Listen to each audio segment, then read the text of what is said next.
Nah, baik, saya di sini akan menjelaskan mengenai tiga prinsip dalam proses penemuan obat baru berbantuan komputer.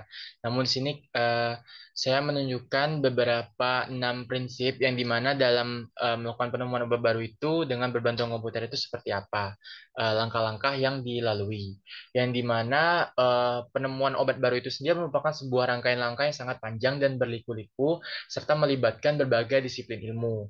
Nah, secara garis besar, penelitian dan pengembangan suatu obat dapat dibagi menjadi beberapa tahap berikut, yakni sintesis dan screening molekul, studi pada hewan percobaan, studi pada manusia yang sehat, studi pada manusia yang sakit, studi pada manusia yang sakit dengan populasi yang diperbesar, dan studi lanjutan. Nah, prinsip yang bagaimana? Yang pertama, prinsip sintesis dan screening molekul. Pada prinsip ini dilakukan berbagai molekul itu penemuannya dipotensikan sebagai obat yang disintesis, yang dimodifikasi ataupun direkayasa untuk mendapatkan senyawa ataupun molekul yang obat yang diinginkan. Nah, oleh karena itu, prinsip ini ditargetkan untuk suatu daerah terapeutik yang khas, potensi relatif pada produk saingan, dan bentuk-bentuk sediaan untuk manusia bisa diketahui. Nah, serupa itu pula dengan melakukan mendalami kelemahan molekul tersebut sebagai hasil usaha untuk mensintesis senyawa tersebut. Melalui penelusuran literatur juga harus dilakukan memberikan pengertian tentang mekanisme pelapukan yang mungkin terjadi pada kondisi-kondisi yang dapat meningkatkan peruraian obat. Nah, dari informasi ini dapat menyarankan prinsip suatu cara stabilisasi, kunci stabilitas, ataupun senyawa acuan stabilitas. Dan jika suatu senyawa atau molekul aktif telah dibuktikan secara farmakologis, maka senyawa tersebut selanjutnya akan memasuki tahap pengembangan dalam bentuk molekul optimumnya. Nah, kemudian di sini ada prinsip dari uji praklinik. Nah, uji praklinik ini dengan menggunakan berbantuan komputer itu bagaimana, yakni melalui reseptor isolasi yang digunakan seperti spektrofotometri massa Malitov, yang dimana dia di sini melihat dari garis spektro dan juga penguraian dari molekul yang dilakukan pada suatu obat untuk mengetahui bagaimana ikatan obat tersebut. Nah, pada uji praklinik ini biasanya menggunakan hewan uji. Setelah dari spektrofotometri tadi lihat bagaimana ikatannya, dapat kita ketahui untuk diujikan secara isolasi pada hewan coba.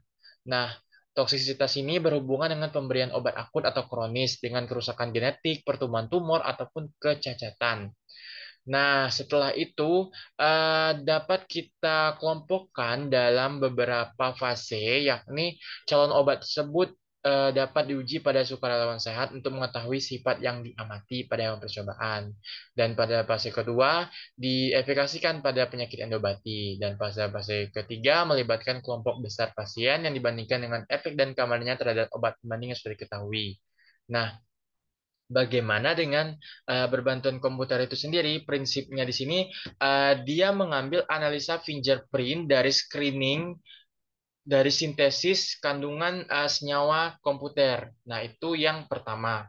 Nah, yang kedua, dia di sini digunakan sebagai eh, registrasi dari medis test ataupun tes medis yang dilakukan dengan extensive safety studies yang dianalisa secara klinikal dari senyawa tersebut dengan bantuan komputer. Dan yang ketiga, dia melakukan suatu analisa sintesis pada project screening molekul strukturnya bagaimana dari suatu tumbuhan tersebut untuk dibentuk sebagai obat baru itu bagaimana bentuk sediaannya atau bagaimana pengolahan ekstraksinya itu dilakukan yang berhubungan dengan komputer seperti spektrofotometri massa Malitov tadi yang dimana dia disinari dengan sinar pada suatu senyawa ataupun bentuk calon obat dan dia juga akan diuraikan pada bentuk selang pipa yang dimana dia terdapat pemisahan ion negatif dan positifnya dan menuju suatu bagian screen untuk mengetahui dari kandungan obat dari dan molekul yang terurai tersebut. Baiklah, sekian dari penjelasan saya. Terima kasih.